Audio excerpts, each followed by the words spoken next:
So Jacob Lindgren having an impact in 2015. They certainly hope that he will again in 2016, along with a lot of that young talent. Meredith Morakovich joins us now, and you always hear rumors flying around. And we heard the rumors that maybe they'd trade Andrew Miller. Maybe they'd get another pitcher for a Brett Gardner type. But are those rumors floating around the lobbies here in Nashville? Not as much as they were earlier in this offseason. You look at Andrew Miller, and I think that one was always a little bit far-fetched. Yes, they would give him up if they could get something great in return, but it looks as though the Yankees just haven't found what they wanted. And really, guys, I don't know why you would mess with that back end of the bullpen. It was a strong suit last season, and quite frankly, without that strong back end, they wouldn't have been even close to the playoffs had they not had Betances and Miller and the rest of those guys. As far as Gardner, that one seems a little bit more realistic, although it doesn't seem as though there's a lot of fire under that right now. Could that happen by the end of the offseason? Yes, but at winter meetings, I haven't heard anything yet. I think Meredith's absolutely right, Bob. You hear names thrown out there, and then people automatically want to go from the name being mentioned to when is the trade happening. I think Brian Cashman was honest in answering questions about both Miller and Gardner, but he has to be overwhelmed to trade Andrew Miller. That was the Yankees' strength last year, having those two guys at the back end of the bullpen. I don't see the Yankees trading Andrew Miller because I don't see someone overwhelming them to have that happen. And with Gardner, Meredith's also right. There haven't been a lot of calls on Gardner recently. The Yankees are actually getting more calls on him in previous seasons.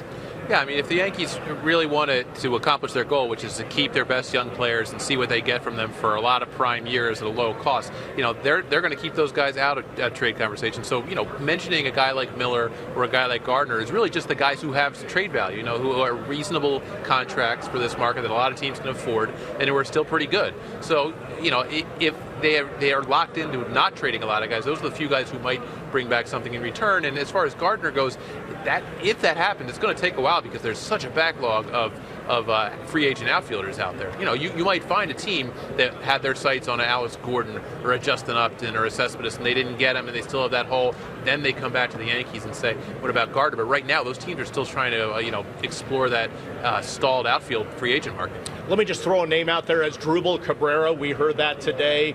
Not sure that it's linked to the Yankees in terms of them and a strong interest, Jack, but they are looking for potentially some veteran help in that infield. They are, Bob, and they talk about second base with Refsnyder and Ackley, and when Brian Cashman talks about that position, he says he's content with those two guys right now. If a guy like Cabrera comes at a really inexpensive price, is that a place that the Yankees might investigate? Yes, it is, but when Cashman talks about sticking with Ackley and Refsnyder, I actually believe him right now. We'll see how the rest of the offseason unfolds. And, Jack, I think you hit the nail on the head, a reasonable price. The Yankees aren't going to spend a lot of money this offseason, or at least it doesn't seem that way right now. The combination of Ackley and Refsnyder is something they may be forced to go with. And Brian Cashman spoke at the GM meetings, and he spoke since then. And yes, offensively, he thinks they're okay there. Does he think he can upgrade defensively? Perhaps, but it needs to be the right fit and, more importantly, the right cost. And they did a $5 million one-year deal with Stephen Drew last year. Is that another road they want to go down again? Yeah, I mean, you could see something like that. I do think, to get back to your guys' point about Ackley, I want to see more of Ackley. He's a really intriguing guy. We saw some flashes of some really good play. And, look, he's never going to amount to what he was drafted as, the number 2 overall player in the country. But they got him for a reason. Their scouts like him. Their people like him. And I'd like to see a little more of him than go get sort of a retread veteran who we've seen a lot of. I'd like to just see what they can bring out of him. Could you say the same about Rob Refsnyder? Would you like to see more of him, or did you see enough of him last year? I don't think we saw enough of him.